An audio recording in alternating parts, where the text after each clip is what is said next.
Alright, so I'm going to use the stretch band. We can use this as a warm-up as well.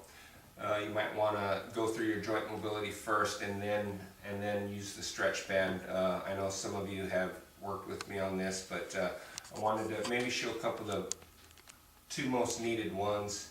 Eventually we'll have a whole series where you can follow along. It'll be lower leg, hip, and then also upper body.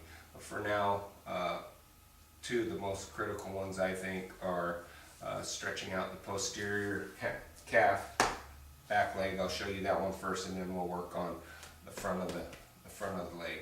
And so what you need to do, you need your stretch band.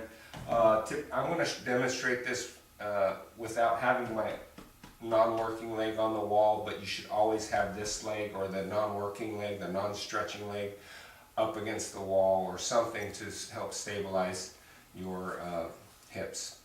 So I'm just going to use these dumbbells best I can and demonstrate this. So first of all, you're going to get your stretch band. You're going to loop it around the arch twice. Make sure it's around the arch and make sure it's tight, because we don't want this to slip off and you get hurt if it accidentally hit you. So make sure it's nice and tight and wrapped securely. And once you get it wrapped, you're going to position yourself. Like I said, this leg should be on the wall, but I'm going to push it up against the weight, and my back's flat on the mat. Abs are engaged a little bit, and then I'm going to stick my thumbs underneath. It's called an overhand grip, and just gently pull the elbows back and down. So my elbows are in line with my shoulder here, see? And the elbow needs to stay on the ground. Notice the position of my toe, it's pointed back towards me. That's dorsiflexion, okay?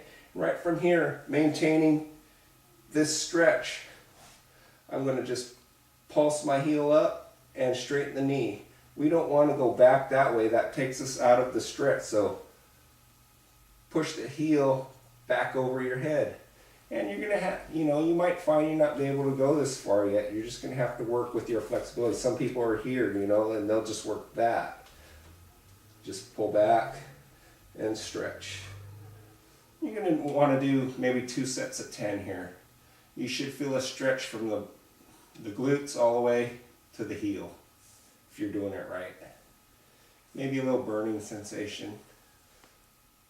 All right, so good. That's the hamstring stretch, posterior. Now I'm going to show you the hip flexor.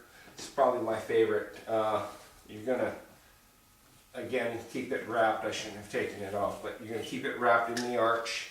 And what I'm going to do is I'm going to turn my back towards the camera. We're going to have our knee bent, so I'm going to have to scoot closer to my wall. Notice the knee's bent.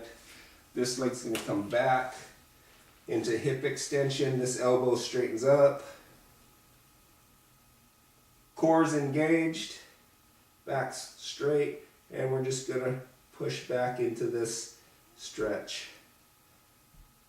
Then I'll push back, touch the toe to the ground, and take the knee towards the ground.